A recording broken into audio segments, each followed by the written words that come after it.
Salut à toutes et à tous, bonjour et bienvenue dans Sénat Stream, votre émission de Public Sénat. Comme chaque mercredi, nous avons le plaisir de recevoir un sénateur ou une sénatrice qui vient répondre à vos questions. Cette semaine, nous recevons Éric Bocquet. Bonjour. Bonjour. Vous êtes sénateur communiste du Nord. Oui. Merci d'avoir accepté notre invitation. Bonjour à vous qui nous regardez, bonjour et merci de nous suivre en ce moment sur Twitch en direct ou sur Public Sénat, le canal 13 de la TNT. Éric Bocquet, nous allons passer 1 heure à échanger avec vous sur des sujets d'actualité. On va aussi parler de vous. Mais avant ça, je voudrais quand même qu'on commence par des questions d'actualité chaudes, si je puis dire. C'est parti pour le moment actu. L'actualité de ces derniers jours, de ces dernières semaines, Éric Bocquet, c'est la situation dans les Antilles, une crise sociale qui est en train d'exploser. La situation est en train de s'envenimer sur fond de crise sanitaire, d'obligations vaccinales rejetées par une partie des personnels soignants. Une première question très directe. Approuvez-vous l'envoi des forces du GIGN et du RAID en Guadeloupe décidé par le gouvernement? Je pense que ce n'était pas le premier message à envoyer, très honnêtement. Cette crise est déclenchée à partir de l'obligation vaccinale, la crise du Covid, la crise sanitaire, mais je crois qu'elle est révélatrice d'une crise beaucoup plus profonde et ancienne, parce qu'on se souvient qu'en 2009, il y avait eu déjà des manifestations violentes aux Antilles, de même nature, avec des dégradations, etc. Alors personne ne peut approuver les dégradations, la violence, les saccages, c'est clair, mais il faut prendre encore une fois en compte, sans excuser les choses, c'est pas ça le débat, mais appréhender la situation sociale et économique de ces îles qui souffrent énormément de très grande pauvreté, un taux de chômage supérieur à celui qui existe en métropole, la vie chère. Les collègues l'ont exprimé dans les débats du budget au Sénat ces derniers jours. Voilà, des prix supérieurs entre 20 et 40% par rapport à la métropole. Voilà, la jeunesse et l'ensemble de la population est confrontée à cette situation-là. Donc, c'est d'abord une réponse économique, sociale et solidaire qu'il faudra apporter.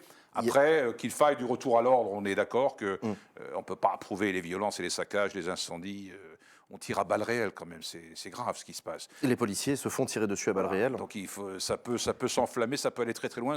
Il faut d'urgence répondre sur le plan social et sur le plan Alors économique. j'ai une question de Fange qui voulait vous demander, est-ce que la défiance envers le vaccin en Guadeloupe n'est pas finalement liée à la défiance envers la métropole de base? Je pense qu'il y a un peu de ça aussi. Je pense que, globalement, dans notre pays, en métropole et dans les Outre-mer, la parole publique est un peu dévalorisée depuis plusieurs années. Donc c'est clair que ça s'appuie aussi là-dessus. Le rapport avec la métropole est sans doute aussi présent. Est-ce qu'ils se sentent vraiment respectés, nos concitoyens et concitoyennes de Guadeloupe, Martinique et des Outre-mer, entendus? Est-ce qu'il n'y a pas un ressenti d'une forme de mépris par rapport à ce pouvoir central qui est un ressenti des gens en métropole? Enfin, on se souvient de l'épisode des Gilets jaunes, qui était un peu, à certains égards, de même nature. Mais vous faites un parallèle entre le mouvement des Gilets jaunes et le mouvement de protestation Je dans les pense qu'il Antilles? y a des points communs forts. C'est une forme de révolte qui s'exprime là-bas de manière plus accrue, plus violente encore. Mais les questions de fond, je pense, sont les mêmes. Les inégalités, les injustices, et puis une forme de mépris peut-être à l'endroit de ces départements. Carconium, vous parlez de confiance. Carconium vous demande comment regagner la confiance de l'outre-mer après le scandale sanitaire comme la chlordécone. On se souvient de ce... Donc c'était un insecticide, si je ne dis pas de bêtises, qui a considérablement pollué les nappes phréatiques et les sous-sols, provoquant des cancers dans la population. C'est un scandale sanitaire qui a probablement beaucoup, lui aussi, entaché la confiance des populations. Absolument, parce que je me souviens quand même que les Américains avaient déjà interdit l'utilisation de ce produit dans leur production propre. Et dans les territoires d'outre-mer, chez nous, ça a été maintenu plusieurs années, avec les conséquences effectivement sanitaires graves sur la vie des gens, l'état de santé de nos concitoyens. Oui, c'est sûr que c'est un coup porté à la confiance de la population vis-à-vis du pouvoir central, entre guillemets. Il y a BZ qui vous demande, et vous, alors au Parti communiste, quelles sont vos propositions pour répondre aux inégalités que subit l'outre-mer? Là, on a justement notre candidat, Fabien Roussel, est en déplacement. Il est parti en Guyane lundi. Il est là, en Guyane ces jours-ci. Il a prévu de se rendre en Guadeloupe, en Martinique. Là, j'espère que les circonstances lui permettront d'y aller. Mais voilà, c'est d'abord une écoute qu'il faut, et puis apporter des moyens, effectivement, en matière d'éducation, en matière sanitaire. Enfin, les problèmes vécus en métropole sont certainement décuplés dans les territoires d'outre-mer. Donc, c'est les mêmes réponses. Il y a des moyens financiers, il y a une écoute et des politiques favorables à l'égalité sociale dans ces territoires qui sont largement pénalisés aujourd'hui. Il y a quelqu'un qui demande, Mélégan, qui demande si la tournée de Fabien Roussel dans les territoires d'outre-mer était planifiée ou est-ce qu'il y allait au vu de la situation tendue. Je crois que c'est un peu des deux. S'il avait prévu d'y Non, aller. elle était planifiée. Bon là, il a commencé ses déplacements dans toutes les régions de France, mais ce déplacement était prévu, effectivement. Il n'a pas été déclenché par ce qui est en train de se passer en Guadeloupe et Martinique. Est-ce que vous pensez que la question de la situation dans les Outre-mer va être centrale dans le débat présidentiel? Centrale, je ne sais pas, l'avenir nous le dira, mais en tout cas, c'est une illustration de plus de notre société fracturée au fond, quoi. Et le quinquennat qui s'achève, malheureusement comme les précédents, n'a pas amélioré les choses, quoi. Notre société est profondément fracturée.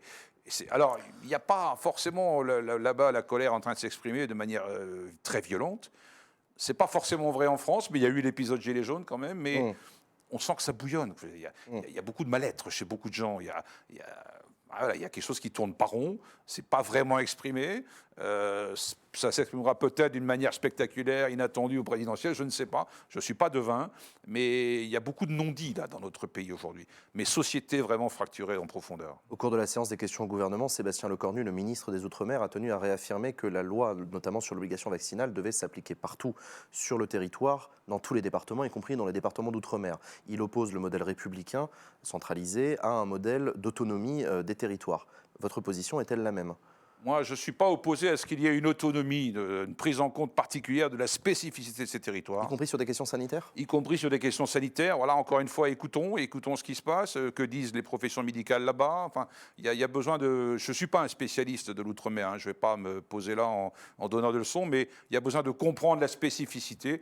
Mais je ne suis pas du tout hostile à l'idée qu'on puisse raisonner là-bas différemment de ce qui se pratique dans notre métropole. Voilà, il y a des spécificités, ce sont des territoires particuliers, avec une histoire particulière et une situation, encore une fois, économique et sociale particulière. Dernière question sur les questions d'outre-mer, mais plus dans les Antilles, cette fois-ci de l'autre côté de la planète, dans le Pacifique, avec la Nouvelle-Calédonie qui va voter le 12 décembre prochain pour son 3e référendum d'autodétermination, référendum qui, a priori, devrait être boycotté par les partisans de l'indépendance.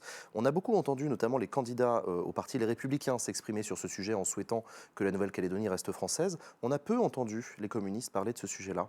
Qu'est-ce que vous souhaitez pour ce référendum ? Alors, référendum, c'est donner la voix au peuple, ça c'est souverain. Mais j'entends effectivement des inquiétudes qui s'expriment par rapport à ce qui pourrait se passer. Et là aussi, il y a des tensions au sein de la population Nouvelle-Calédonie. C'est quand même un territoire stratégique dans cette partie du monde, la zone Pacifique, avec l'influence de l'Australie, de la Chine. Tout ça n'est pas étranger à ce contexte géopolitique. C'est pas anodin, quoi. C'est sûr qu'il faut d'abord l'expression d'un peuple et qu'il faudra respecter quel que soit le choix qui sera fait. Il est dans l'intérêt des Calédoniens de rester français ? C'est à eux de le dire. C'est pas à eux de décider à leur place. Voilà, c'est eux qui le diront, comment ils voient leur avenir. On va parler de vous, Éric Bocquet. On va parler de vous et de vos positionnements politiques. C'est parti pour le moment portrait. Éric Bocquet, vous étiez déjà venu dans cette émission il y a maintenant 1 an et demi. On en parlait hors antenne, c'était avant la crise du Covid. Il s'est passé beaucoup de choses depuis. On avait déjà eu l'occasion de parler avec vous de votre parcours personnel. Vous pouvez retrouver sur le site de Public Sénat, publicsénat.fr, le replay de cette émission. J'ai quand même quelques questions pour vous, notamment Luc, qui vous demande une question un peu personnelle. Votre orientation pour le communisme, est-ce que ça vient d'une culture familiale ou ça vient d'un cheminement personnel ? Ça ne vient pas d'une culture familiale, mais mes parents, nos parents, parce que mon frère a eu aussi son parcours dans ce parti politique. C'est pas un héritage familial, on n'en parlait jamais chez nous. Il n'y avait pas de politique à table ? Jamais. Je n'ai jamais su ce que ma mère et mon père votaient. On ne parlait pas de ça. On ne parle pas de ça, d'accord. Non, ça ne se disait pas. Pourquoi, j'en sais rien. Non, parce que pourtant, il y a des familles communistes de père en fils, des traditions familiales. Ce n'était pas votre cas. C'est pas le cas. C'est pas le cas. Mon père était ouvrier dans Houillère, ma mère ne travaillait pas, milieu modeste. Voilà, c'était pas Jamidal, milieu modeste, mais pas d'engagement. Voilà, mon frère s'est engagé très tôt, dès qu'il a eu la majorité, enfin même 16, 17 ans, 18 ans, il s'est engagé. Et puis voilà, moi j'étais enseignant pendant 30 ans, jusqu'en 2010, mais je me suis engagé à l'âge de 18 ans au Parti communiste. Qu'est-ce qui vous a attiré dans le communisme ? Si je puis me permettre, c'était dans quelles années ? J'ai adhéré au Parti communiste français en 1975. Oui, on est dans les années 70, on est à un moment particulier. C'était avant le 22e congrès, c'est-à-dire que dans les statuts du Parti communiste français à l'époque, il y avait encore la notion de dictature du prolétariat. J'en savais rien. J'en savais rien, c'est pas là-dessus, cette base-là que j'ai adhéré, mais quand j'ai adhéré au PC, voilà. C'était encore soviétique, on était encore dans l'alignement à Moscou à ce moment-là. Il y avait eu des pas en avant, il y avait eu des modifications. La condamnation de l'invasion en Tchécoslovaquie par les Russes, par les Soviétiques à l'époque, a été condamné par le Parti communiste français. Ça n'a pas été assez dit. Ça nous a valu des réprimandes du grand frère moscovite. Mais c'était la première fois que nous marquions clairement notre désapprobation de cette pratique. Ça n'avait pas été le cas en 1956, en Hongrie, par exemple, voyez-vous. Donc 68, ça a marqué un tournant. Alors, on n'était pas encore sorti de... Le monde n'était pas celui d'aujourd'hui, quoi. Hein. C'était encore le bloc de l'Est, les pays socialistes, voilà. Non, mais puis c'est difficile. Je pense que c'est difficile pour des jeunes qui vous écoutent de se remettre dans l'ambiance de l'époque. Pourquoi avoir été séduit par le Parti communiste et pas par le trotskisme, qui était très vivace à l'époque, aussi chez les jeunes? Oui, mais bon. le moteur essentiel de mon engagement, c'est le refus de l'injustice et le refus de la fatalité. Marco le Gaulois voulait vous demander quelle est la pertinence du logiciel de pensée communiste dans le monde moderne. Oula, de plus en plus pertinent. Et au sortir de cette pandémie, voyez-vous, on a entendu de beaux discours au premier confinement, y compris du président de la République, qui se remettait en question dans ses propos. Nous allons devoir réfléchir à un autre monde, le monde d'après. Le monde d'après, c'est le monde d'avant en pire, quoi. Vous voyez, quand je vois... je voyais cette année dans le magazine Challenge, chaque année publie le palmarès des 500 premières fortunes de France. Là, c'est pas une marotte, mais c'est ainsi. Voilà. Je me souviens du titre, une année record en pleine année Covid. Alors on s'est dit, mais qu'est-ce que c'est que cette histoire? L'économie du monde s'est arrêtée pendant 2 mois, a été fortement ralentie pendant l'année, et encore aujourd'hui, on n'est pas encore revenu à 100%. Et pendant cette période-là, l'argent continue à se développer, les dividendes prospèrent, on bat les records. Et puis aujourd'hui, le bilan, ben là, les Restaurants du Cœur viennent d'ouvrir leur 37e campagne, ça devait durer 1 an ou 2. Il y a du chômage, il y a des difficultés, il y a de la désespérance, 9 millions de gens sous le seuil de pauvreté, plus de 1 million d'allocataires du RSA en plus, les départements pris à la gorge. Enfin, voilà. On a une société encore plus clivée qu'elle ne l'était avant la pandémie. Donc oui... Le communisme, c'est le mot en commun, vous voyez. On crée une richesse. Le monde entier, l'humanité complète, crée chaque année 80 000 milliards de dollars. Ce sont des chiffres qui dépassent une vie humaine. Mais c'est ça la richesse du monde.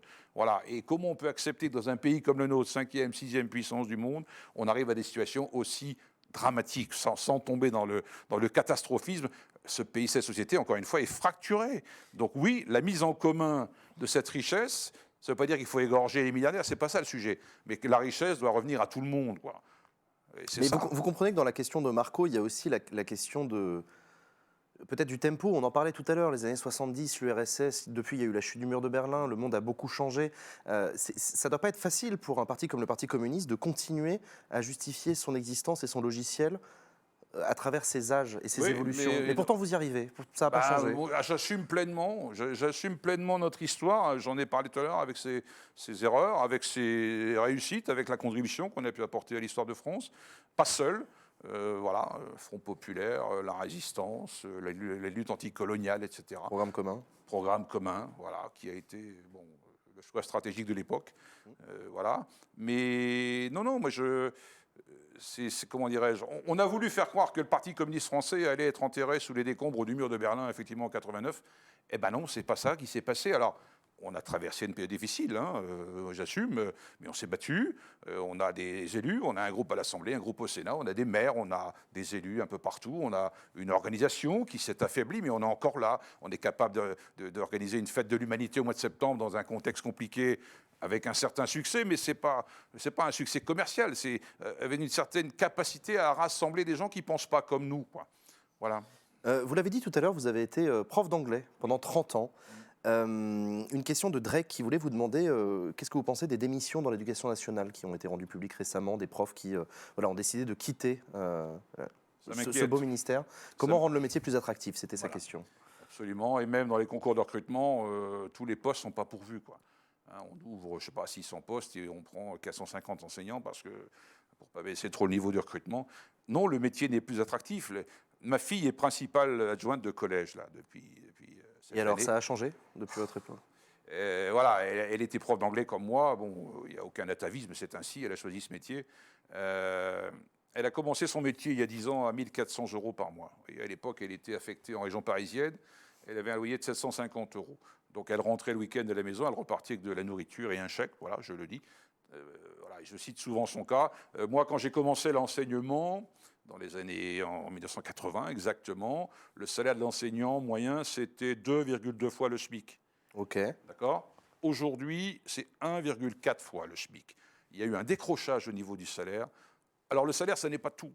On ne va pas tout régler avec ça, mais quand même, la reconnaissance d'un métier difficile, dans des classes où se rassemblent tous les problèmes de la société, hein, les inégalités, la pauvreté, l'illettrisme, le harcèlement, la violence. Enfin, les gamins, aujourd'hui, sont confrontés à des situations quand même extrêmement difficiles. L'effet des réseaux sociaux, pas forcément contrôlé, c'est un sujet. Je ne peux pas imaginer que ça ne perturbe pas le fonctionnement d'un groupe, classe. Enfin, voilà. Donc le métier est très difficile et c'est un métier magnifique. L'école de la République, enfin, j'ai toujours cru à ça. Moi, j'ai été formé par l'école et mon parti, quoi. C'est mes deux jambes, vous voyez ça. Donc l'école, il faut la chérir. Et aujourd'hui, oui, il y a un mal-être profond chez les enseignants et on peut que s'inquiéter de ces démissions. Déjà, on recrutait plus beaucoup. Et ceux qui sont en place, après 10-15 ans de carrière, veulent faire autre chose et partent. C'est très grave ce qui se passe. Il est urgent de répondre à ça. Il y a Lomi qui voulait vous demander, vous en avez parlé, du harcèlement, suite au terrible suicide qu'on a appris de la part d'adolescents victimes de harcèlement scolaire.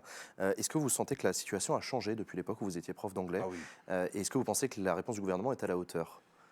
Vous voyez ce problème Non, émerger? c'est sûr, c'est un problème nouveau. Moi, quand j'ai arrêté l'enseignement en 2010, il n'y avait pas, c'est pas le Moyen-Âge, c'est pas la préhistoire 2010, hein, mais il n'y avait pas une telle prégnance des réseaux sociaux. Aujourd'hui, tous les gamins, à partir de 8-9 ans, ils ont dans la poche et dans la main, en permanence, la connexion, connectés en temps réel, y compris pendant les cours. Ça a changé les choses, ça, pour vous? Ah oui. Ça existait déjà, le harcèlement scolaire, c'est pas nouveau comme Non, problème. le harcèlement, mais oui, un peu la tête de Turc, Voilà. qui en prenait plus que les autres. Oui, ça a toujours existé. Mais aujourd'hui, c'est décuplé. Et D'accord. c'est plus violent. Moi, on a des amis là qui ont été confrontés à ça avec leur fille adolescente de 14 ans. Ça fait peur, quoi. Ils ont découvert la réalité du problème. Alors voilà, tout le monde découvre ça.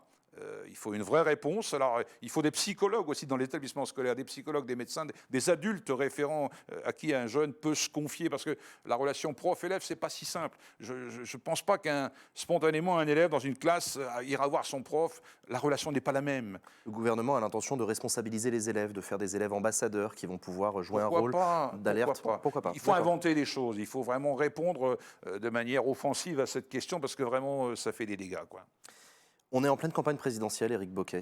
Ça agite beaucoup les neurones de beaucoup d'internautes qui m'ont posé plein de questions pour vous. Une question de Colin, très simple. Comment est-ce que vous appréhendez cette campagne qui commence? Vous soutenez Fabien Roussel, on le disait tout à l'heure. Comment vous la voyez, cette campagne? Aujourd'hui, on ne parle pas des sujets qui préoccupent les Français. Enfin, on voit comment ça a démarré. Quand je vois ce qui se passe dans non pas la primaire, mais le congrès des Républicains, les 5 candidats...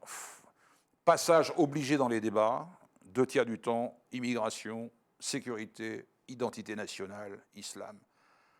C'est très inquiétant. Il y a ça, il y a Zemmour. Et les gens dans la rue, moi, ils me parlent de pouvoir d'achat. D'ailleurs, c'est redevenu Mais la c'est intéressant, première... vous parlez spontanément des candidats de droite. La gauche est inaudible? La gauche est faible globalement aujourd'hui. D'accord. Hein, le cumul des candidats de gauche, on est à 24, 25, 26%. Ça ne fait pas la maille, c'est clair. Hein. Mais c'est l'ensemble de la gauche qui est affaibli aujourd'hui. Moi, je me félicite qu'il y ait un candidat, pas par esprit de chapelle, issu de nos rangs. Nous réapparaissons. En plus, je crois qu'il fait une campagne intéressante. Ça ne va pas tout régler. Il faudra aussi une campagne militante. Faut du monde. C'est pas l'affaire d'un individu, aussi performant soit-il. C'est profond. Et puis redonner la confiance aux gens, parce que le quinquennat Hollande a fait du mal à l'idée même de gauche, je pense. Je le déplore, je m'en réjouis pas. Mais l'idée même de gauche a pris des coups terribles après ce quinquennat de renoncement, y compris le candidat qui a renoncé à se présenter au renouvellement. Enfin, vous regrettez que François Hollande ne se soit pas présenté à sa succession? Je ne regrette pas. C'était la fin d'un quinquennat désastreux, quoi. Voilà, on est passé de... Mon adversaire, c'est le monde de la finance, le 20 janvier 2012 au Bourget, discours magnifique que je peux signer dès demain, au renoncement à sa candidature en décembre 2016. Quoi. Vous voyez le dégât que ça a fait, quoi, dans l'opinion. Donc oui, la gauche est en difficulté, mais les problèmes sont là, il y a des propositions qui sont formulées. Voilà, il appartiendra aux gens de trancher et de redonner de la force à l'ensemble d'une force alternative progressiste pour dépasser ce système. Il y a Denis qui veut vous demander, est-ce que vous croyez à une union de la gauche, des gauches, pour la présidentielle? Aujourd'hui, je ne la vois pas, je ne la sens pas, parce qu'il y a des différences. Voilà, aujourd'hui... C'est des différences insurmontables, Éric Bocquet. Disons-le clairement, le Parti communiste et la France insoumise ont été alliés au cours des 2 derniers scrutins présidentiels. Il se trouve que là, vous l'avez dit vous-même, pas par esprit de chapelle certes, mais Fabien Roussel a décidé de maintenir sa candidature. Il y a aussi les écologistes autour de Yannick Jadot, il y a le Parti socialiste avec Anne Hidalgo. Est-ce que les différences entre ces 4 candidats sont insurmontables au point d'empêcher le fait de se mettre d'accord? Il y a des différences, enfin, je veux dire, sur l'approche par rapport à l'énergie nucléaire. C'est un bon exemple. Voilà, ça c'est fondamental. Fabien Roussel a réaffirmé clairement, et je pense qu'il a bien fait, la nécessité de développer cette énergie parce qu'elle n'est pas chère, elle est décarbonée et elle est pilotable. Bon. Ce qui n'empêche qu'il faille en même temps avancer sur la multiplicité des sources d'énergie, parce que de l'énergie, il va en falloir de plus en plus. Donc la question du nucléaire n'a pas empêché les socialistes et les écolos de marcher ensemble en 2012, par exemple, alors qu'on sait qu'ils n'étaient pas toujours d'accord. Non, c'est vrai. Ils ont trouvé un compromis. Mais bon. On peut faire des compromis à gauche encore aujourd'hui ou c'est... Il faut, comment dirais-je, se rassembler sur quoi? C'est le projet qui doit être fédérateur. Aujourd'hui, voilà, il y a des projets différents. France Insoumise, et je n'attaque personne en disant cela, on a des différences aussi avec eux. Enfin, il faut s'appuyer sur les gens, redonner confiance. C'est pas par esprit de chapelle que voilà, chacun est... Et puis, il y a 2 tours, quoi. Il y a un premier tour où chacun a le droit de figurer, et doit figurer, parce que pour échapper à un débat justement contraint, où on nous imposerait des thèmes à la 6-4-2 du style les prénoms, etc. Franchement, c'est pas ça le sujet. Le sujet, c'est quelle société on veut demain. Est-ce qu'on a l'argent pour financer nos services publics? Est-ce qu'on vit au-dessus de nos moyens? C'est ce qu'on nous raconte depuis 40 ans. Je n'y crois pas un instant. Mais tous figurer au premier tour, est-ce que c'est pas le meilleur moyen de se retrouver avec une union derrière Emmanuel Macron au second tour? Par défaut? Aujourd'hui, c'est ce que les sondages semblent nous dire, mais bon... On a à transmissifier les sondages, et puis il va y avoir une campagne, et puis aller au débat avec les gens partout, dans les quartiers, les villes, etc. Alors je vais vous aider sur un sujet qui peut aussi être un sujet clivant à gauche, c'est la question du travail. À Stalingrad, place Stalingrad à Paris, Fabien Roussel a dénoncé ceux qui, à gauche, théorisent la fin du travail. Il a dit, je cite, « Ce n'est pas ma gauche. La mienne, elle croit au travail, au salaire. Les salariés ne veulent pas d'allocation, ils veulent s'épanouir au travail. » Est-ce qu'il y a une différence insurmontable sur la relation à la valeur travail entre la France insoumise et le Parti communiste? Avec la France insoumise, je ne sais pas, mais on entend des discours depuis quelques temps, depuis quelques années. C'est Benoît Hamon qui portait cette idée d'un revenu universel. Un revenu universel. Alors, Éric Bocquet, vous en pensez quoi du revenu universel? Non, non. Les gens veulent vivre dignement de leur travail. D'abord, ils veulent avoir du boulot. En étant respectés dans leurs conditions de travail, dans leurs responsabilités, dans le temps de travail, dans leur salaire, bien évidemment. Hein, on nous dit parfois on a du mal à recruter dans certains secteurs, mais c'est quoi le salaire, c'est quoi les conditions de travail? Enfin, il faut regarder l'ensemble. Non, on n'est pas à la fin de l'histoire, on n'est pas à la fin du travail non plus. C'est le travail qui crée la richesse. Hein. Ce n'est pas les milliards d'Elon Musk, quand il annonce que le loueur de voitures Hertz va acheter 100 000 véhicules Tesla. Son action en bourse a explosé. Il a gagné en une journée 36 milliards. Ça, c'est pas du travail. Ça, c'est la spéculation, c'est l'argent pour l'argent. Moi, je crois à la valeur travail. C'est pas ringard, mais le travail modernisé, adapté, et puis qui répond aux besoins des gens, quoi, qui répond aux besoins de l'économie réelle. C'est intéressant parce que là aussi, on sent justement à gauche qu'il y a un sujet autour de cette question-là. Quand vous voyez d'ailleurs le président de la République, Emmanuel Macron, réaffirmer lui aussi son amour du travail, il l'a redit dans son allocution à la télévision, le travail, la France au travail. Vous rejoignez une logique de valorisation du travail pour ce qu'il est. Oui, mais le problème, c'est que le travail, il aurait fallu le défendre à Whirlpool, à Amiens. Vous voyez, il faut être vigilant par rapport à ce qui se passe à Scoval, à Saint-Saulve, dans mon département, où des engagements sont pris et qu'on voit bien que les actionnaires, les financiers ont une autre vision des choses, court-termiste et rentabilité financière à 2 chiffres, vous voyez. Donc le travail, c'est ça, c'est l'outil de travail aussi. Si on parle de relocaliser les productions, ben, le travail doit être au cœur de ça. Donc ça veut dire aussi les formations, les qualifications, qui font aussi partie d'un contrat sérieux avec l'ensemble des salariés de ce pays. Télard voulait vous demander, que pensez-vous des déclarations de ministres qui s'opposent à la culture woke? Je cite. On pense notamment à Jean-Michel Blanquer qui a dénoncé le wokisme. Oui, alors, oui, le wokisme, ça, c'est encore un méta-débat là, qui surgit tout à coup. Moi, je suis pour que tous les opprimés du monde se rassemblent, voyez-vous. Parce que, bien sûr qu'il faut être conscient des discriminations contre telle ou telle corporation, catégorie de gens, etc. Mais tout ça, c'est les opprimés d'un même système, hein. Je ne vais pas plagier Karl Marx, mais Vous pouvez, hein. opprimés de tous les pays, unissez-vous. Unissez-vous. Vous voyez, ça c'est le manifeste du 21e siècle. C'est ça le vrai sujet. Ce qu'on appelle wokisme, là, avoir conscience des discriminations à l'endroit de telle ou telle catégorie de personnes, oui, c'est une réalité, mais tout ça découle d'un système où l'exploitation est la règle globale, quoi.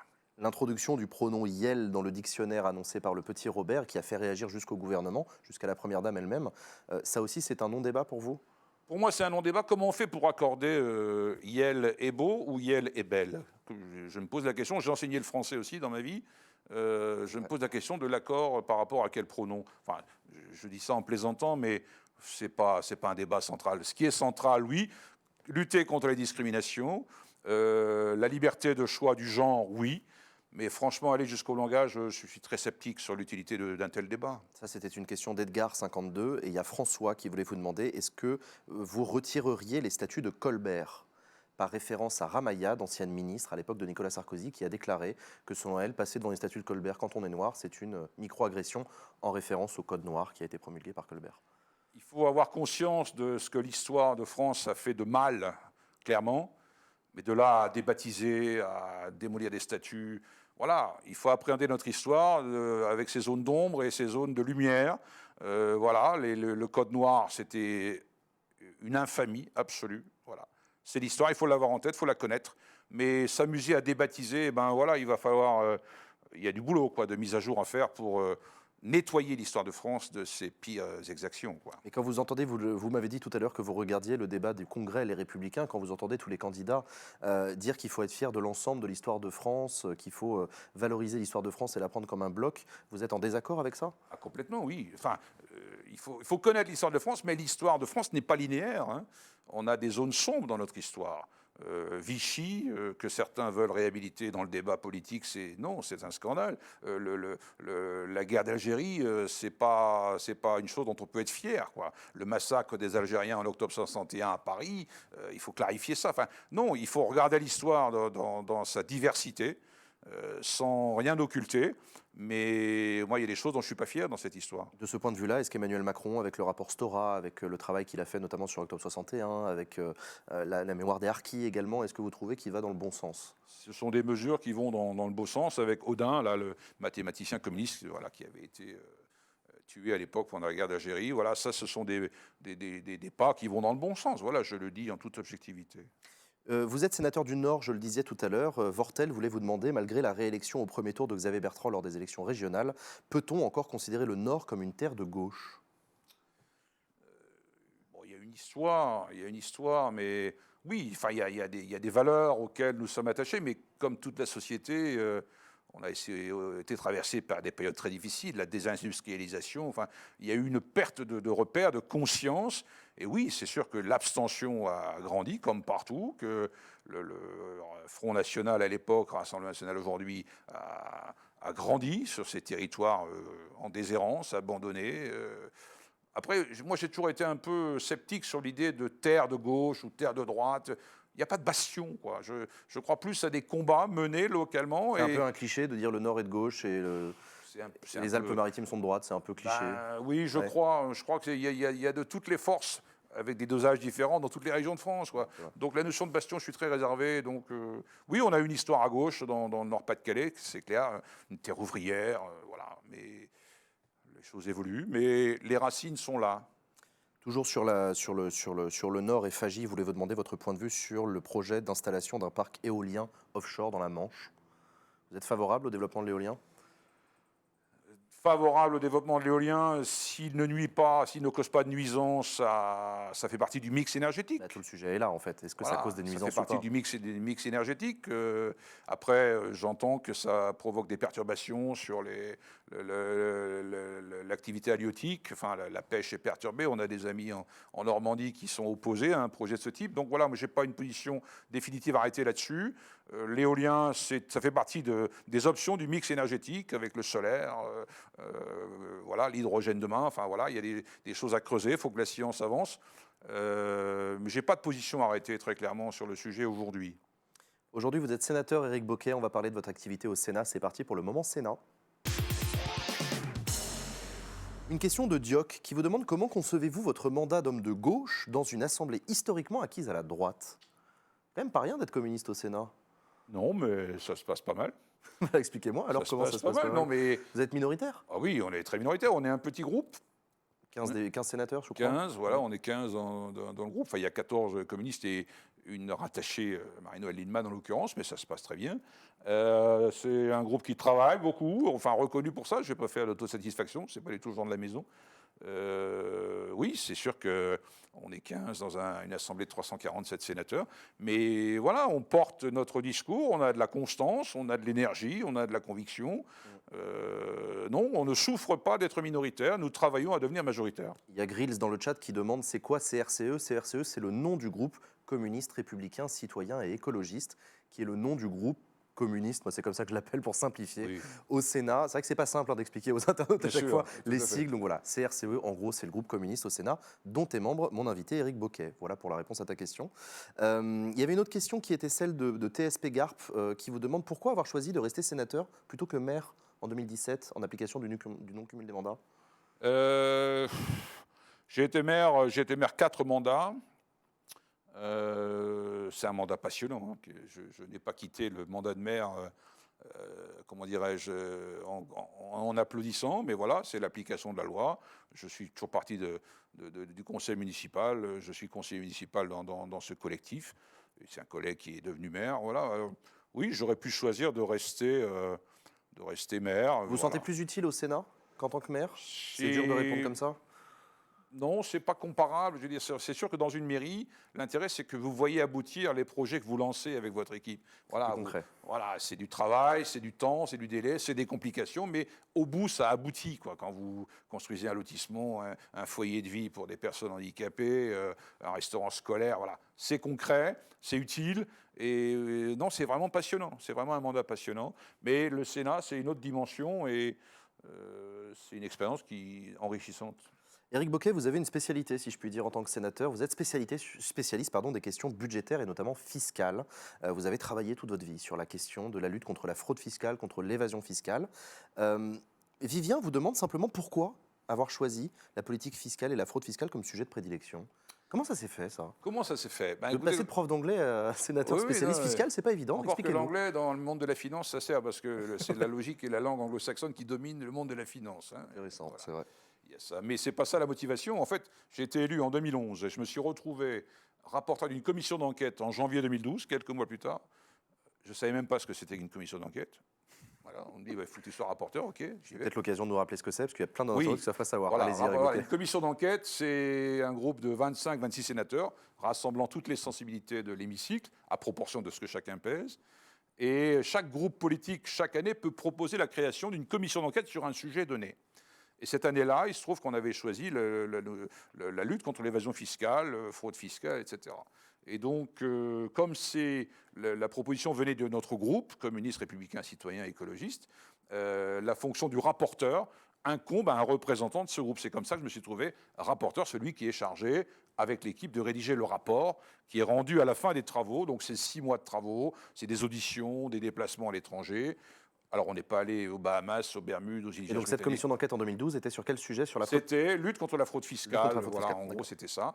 Donc, un travail passionnant. Au début, je me demandais ce qu'on allait faire pendant 6 mois. Et puis, à la fin, j'ai dit, il faut continuer. Donc, on a fait une deuxième commission d'enquête l'année suivante sur le même sujet. Et voilà, donc, on a accumulé un tas de connaissances, de contacts. Et au bout du bout, ça fait des décennies qu'on nous explique que la France vit au-dessus de ses moyens, qu'on n'a plus les moyens de financer notre modèle social, qu'il y a la dette. Et puis, on découvre que la fraude fiscale, chaque année, alors, il n'y a pas un chiffre officiel, mais la fourchette, c'est de 60 à 100 milliards d'euros perdus chaque année au titre de l'évasion fiscale. Et, si je prends le chiffre de 80 milliards, c'était le déficit annuel de l'époque dans le budget, voyez-vous. Alors, on ne va pas régler en appuyant sur un bouton le déficit, mais un enjeu de fond consistait à mener une lutte acharnée, résolue, internationale contre la fraude fiscale et l'évasion qui nous coûte des centaines de milliards d'euros. Je précise que vous avez écrit avec votre frère Alain Bocquet ce livre, Milliards en fuite, un plaidoyer, un manifeste pour une finance éthique, que vous avez sorti cette année aux éditions du Cherche Midi. Vous aviez par le passé également écrit Sans domicile fisc, à nouveau un livre sur la question de la fraude fiscale, ce qui voilà, fait de vous un sénateur spécialiste de cette question-là. Vous avez vu, comme nous tous, les révélations de consortiums de journalistes ces derniers temps sur des systèmes mondialisés, organisés de fraude fiscale et d'évasion fiscale dans le monde entier. Vous n'avez pas l'impression de perdre la bataille? Non, Pourquoi? non, parce que l'enjeu de fond est là. Il y a de la ressource, il y a de l'argent, il faut aller le chercher, mais il faut une volonté politique. Et cette volonté politique, il faut la faire monter dans l'opinion. Mais le problème, c'est que l'opinion, on s'en occupe. Vous voyez, vous citiez les révélations, là, les Pandora Papers. Qui sait encore ce que c'est aujourd'hui là? C'était il y a un mois, ces révélations. Au mois de février, il y a eu OpenLux. Ouais. OpenLux, ça a duré 2-3 jours. 55 000 sociétés offshore au Luxembourg qui détiennent 6 500 milliards d'actifs. Luxembourg, c'est 300 km d'ici, c'est l'Union européenne, c'est au cœur de l'Union européenne. Les Pandora Papers, on a vu les chiffres absolument hallucinants qui dépassent la vie humaine, 11 300 milliards de dollars disséminés dans les paradis fiscaux dans le monde. Voilà, s'il n'y a pas un sujet là-dessus, franchement, il y aurait de quoi financer des hôpitaux, des écoles, des routes, des collectivités, un monde meilleur, quoi. Donc elle est là, ma motivation.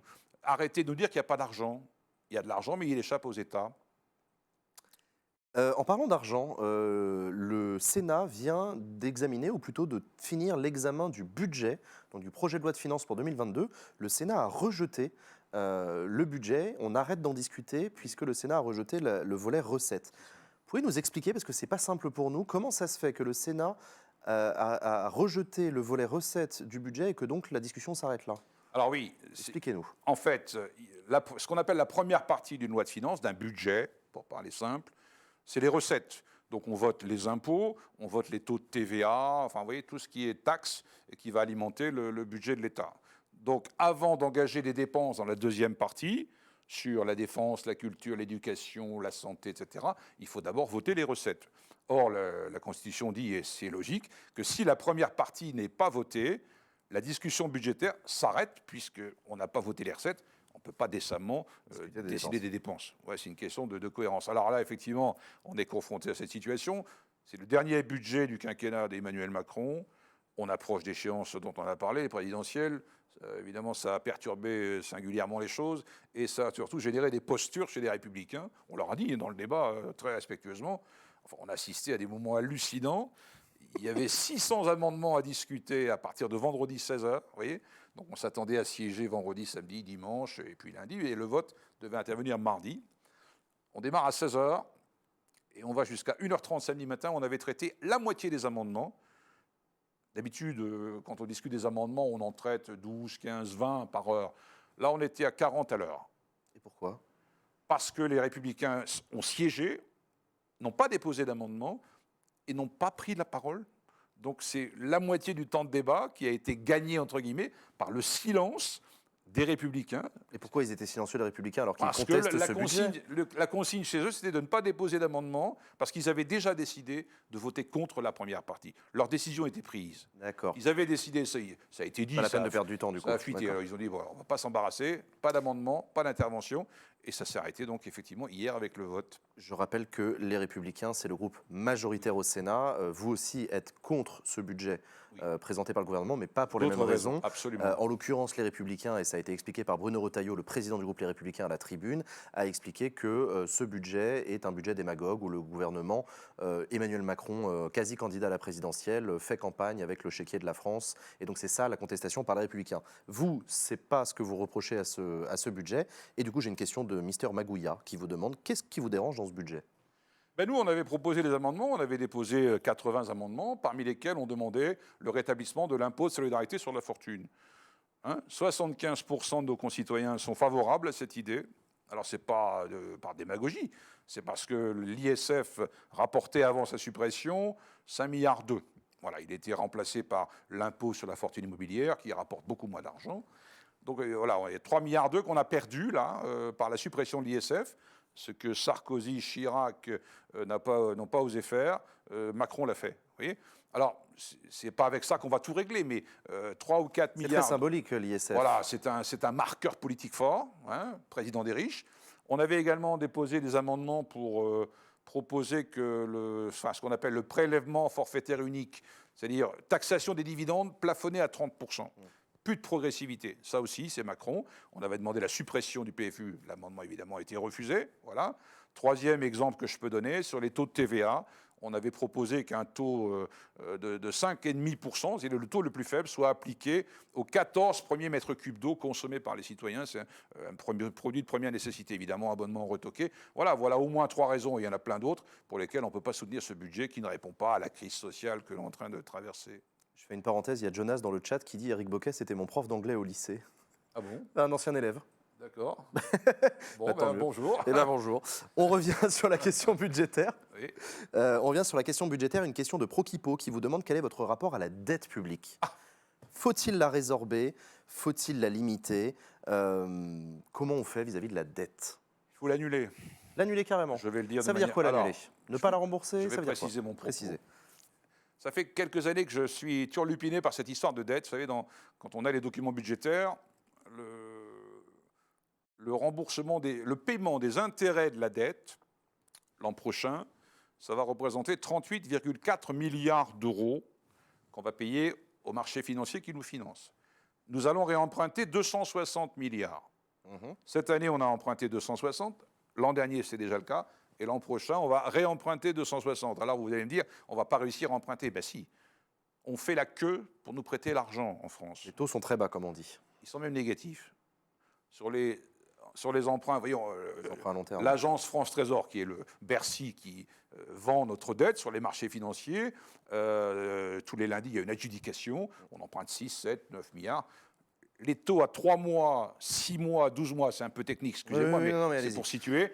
Les taux, c'est moins 0,800, moins 0,600. C'est-à-dire qu'on va emprunter 100 et rembourser 90 ou 95 au marché financier.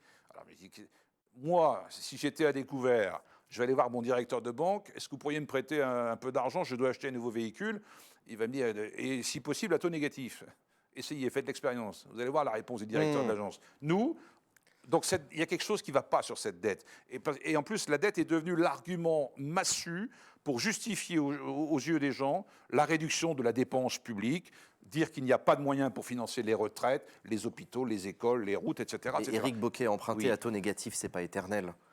On se souvient de pays, y compris européens, qui se sont retrouvés avec des taux qui se sont envolés à 15%, attendez, 20%. La dette, on ne la rembourse jamais.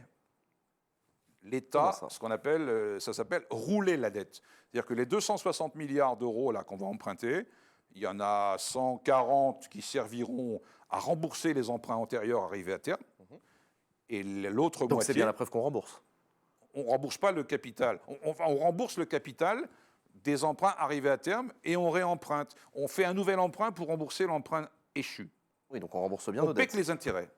Ouais. On paie que les intérêts. Il y a 2 ans, c'était 40 milliards. Là, on va rembourser l'an prochain 38,4. Autrement dit, le système est complètement dingue, que plus on emprunte, moins on paye en intérêt. En intérêt seulement, pas en capital. On ne paie que les intérêts. En fait, c'est comme si on était chez Cofinoga ou CTLM, vous voyez. On est dans une espèce de système de revolving. Là, pour le coup, les gens, ils payent. Hein. D'accord ? Ouais. Voilà. Mais là, ça coûte beaucoup plus cher. Mais nous, on emprunte à taux négatif. On est à 2740 milliards de dettes, là. En 1953, j'ai découvert ça parce que je viens de faire un rapport au Sénat sur la dette publique avec une collègue centriste. C'est pour ça que je vous pose la question. Sylvie Vermeillet, on a fait un travail là-dessus, chacun dans nos différences, mais d'accord sur certains constats. Il faut arrêter le discours catastrophiste et culpabilisateur de la dette. Vous savez qu'en allemand, le mot dette se dit die Schuld. Ça veut dire quoi? Et die Schuld, c'est la faute aussi en allemand. Entschuldigen Sie mich. Excusez-moi. Ah oui, c'est vrai. Oui, Schuld, c'est la faute. Donc c'est la dette et c'est la faute. Donc il y a une dimension culpabilisatrice dans le mot dette. Tu es endetté, tu es coupable. Vous voyez? Ça paraît ridicule, mais franchement, je crois à ça. La dette, c'est l'argument massu pour justifier la réduction des budgets, là où il y a des besoins, quoi. Alors arrêtons de dire qu'on vit au-dessus de nos moyens, qu'on endette les générations futures, c'est pas vrai.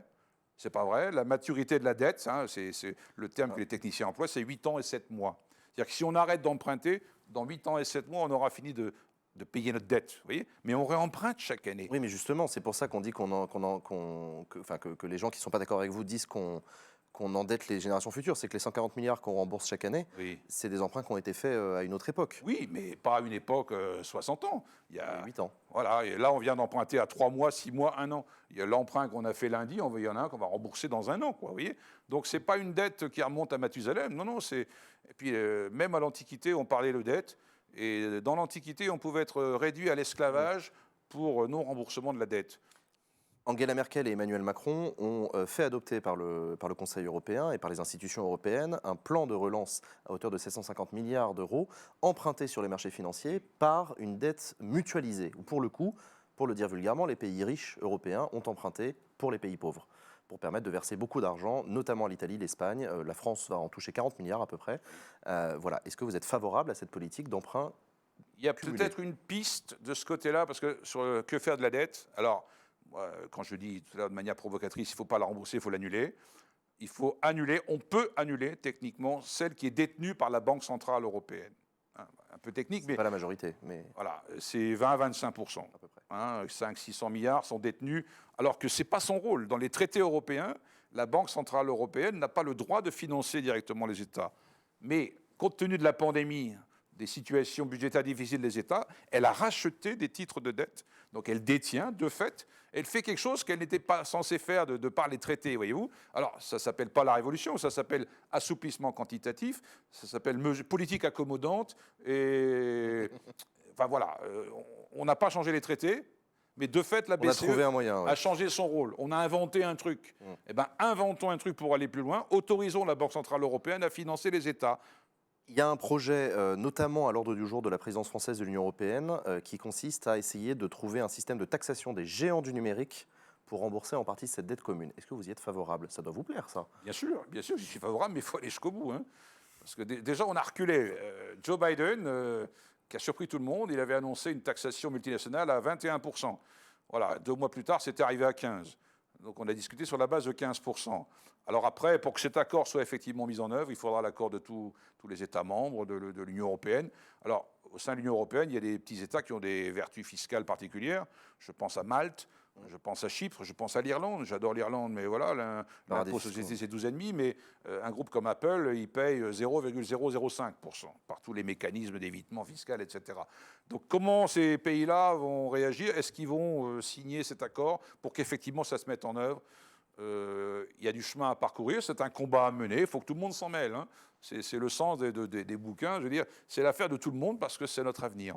Je reviens sur votre livre dont j'ai parlé tout à l'heure, Milliards en fuite, manifeste pour une finance éthique. Lorsque j'en ai parlé, j'ai eu une question qui a été posée par Colin qui vous demande est-ce que parler de finance éthique, ce n'est pas contradictoire? C'est presque une gageure, mais c'est un objectif, quoi.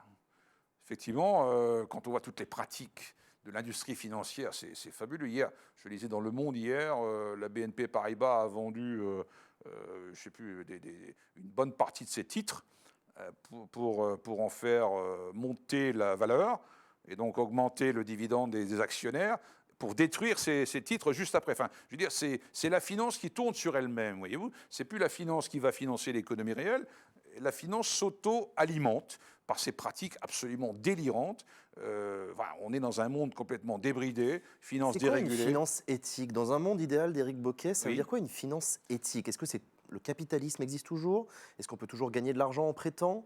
C'est quoi? C'est une remise en cause de l'usure? C'est dépasser le capitalisme. C'est que toute la richesse produite par l'ensemble de l'humanité, dans tous les pays du monde, serve à l'économie réelle et les grands besoins. Les besoins sociaux, voilà. On a besoin d'éducation, on a besoin de santé, on a besoin de collectivité, on a besoin de culture. Enfin, tout ce qui fait une société, un monde civilisé. J'ai toujours cette phrase de Henry Morgenthau, qui était le secrétaire d'État au Trésor de Roosevelt dans les années 30. Et il avait eu cette phrase, l'impôt, c'est le prix à payer pour vivre dans un monde civilisé. Voilà, une finance qui permet de construire un monde civilisé, un autre monde qui dépasse le capitalisme, moi ça me va bien. Et si, voilà, un monde idéal, entre guillemets, il faut le construire, c'est un combat. Hein.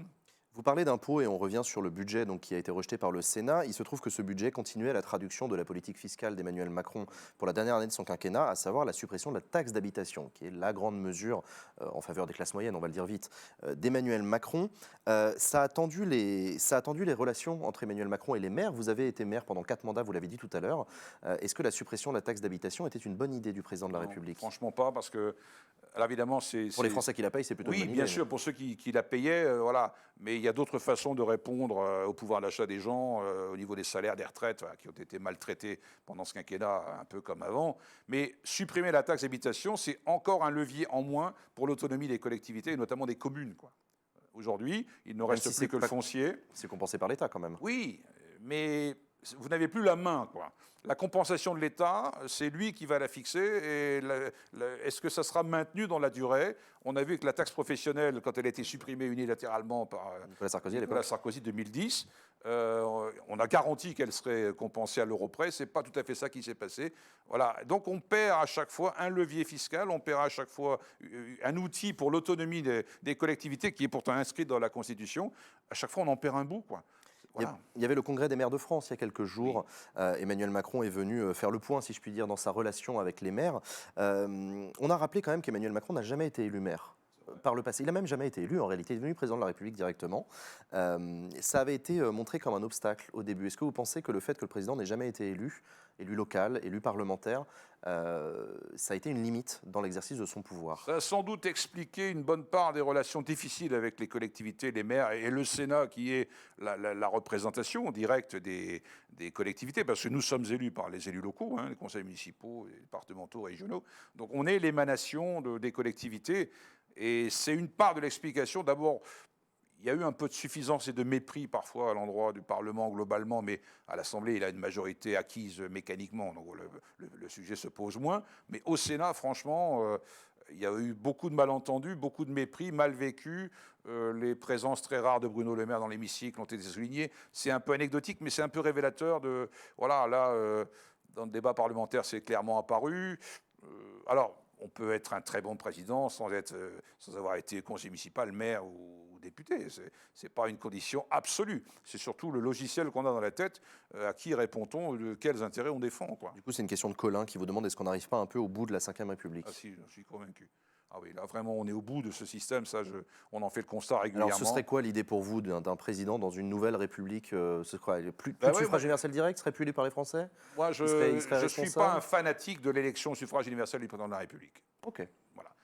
Deuxième chose... Vous savez que les Français, ils sont très attachés. Oui, ils sont très attachés, mais j'assume de dire ça. Ok. Le quinquennat a aussi accéléré la présidentialisation, l'inversion du calendrier. On élit d'abord le président, puis une assemblée. Alors, les gens ont du bon sens. Ils vont donner à ce président ou cette présidente la majorité dont il a besoin à l'Assemblée pour mettre en œuvre son programme. C'est une question de bon sens. Mais le Parlement, donc l'Assemblée nationale est quasiment godillot. Voilà. Les députés redevables de l'élection après l'élection du président de la République. Il y a besoin de redonner de la force au Parlement, clairement. Un exemple tout simple, l'article 40 de la Constitution. Je vais essayer de faire simple.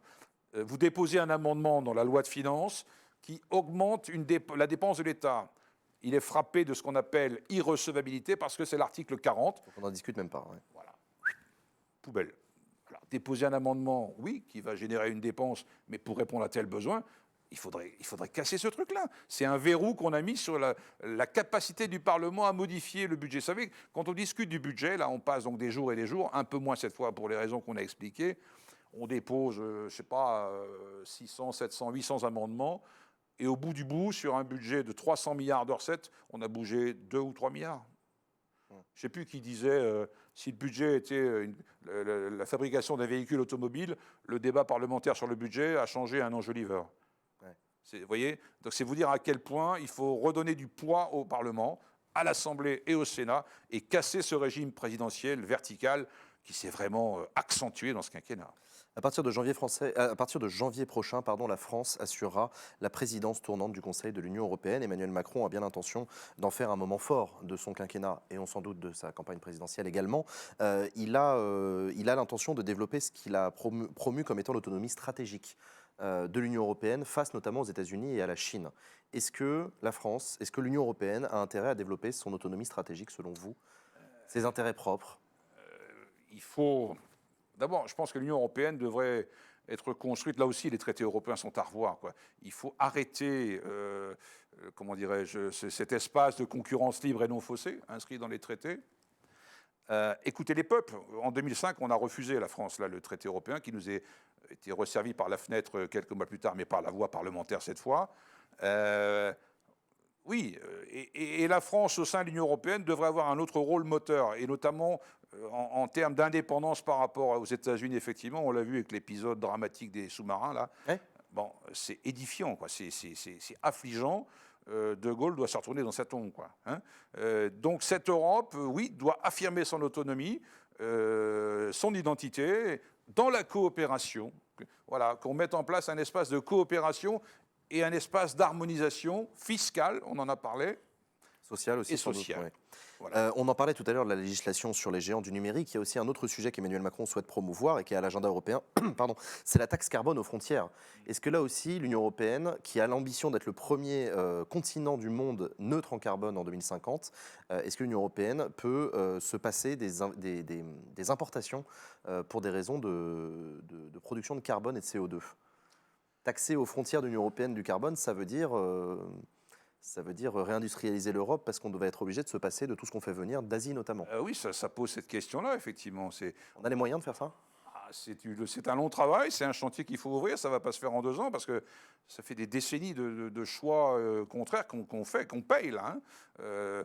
Quand Renault choisit de produire son nouveau véhicule en Chine plutôt qu'en France ou au moins en Europe, c'est un sujet, c'est un choix. Il y a des choix qui ont été faits pour des raisons, encore une fois, financières, de rentabilité à court terme, hein, rentabilité à 2 chiffres. Mais notre tissu industriel s'est délité considérablement. Il y a un travail considérable pour le réinstaller sur notre territoire ou avec nos partenaires européens, mais encore une fois sur des bases de coopération, pas des bases de concurrence, quoi. On serait capable au niveau de l'Union européenne de faire des choses absolument fabuleuses, quoi.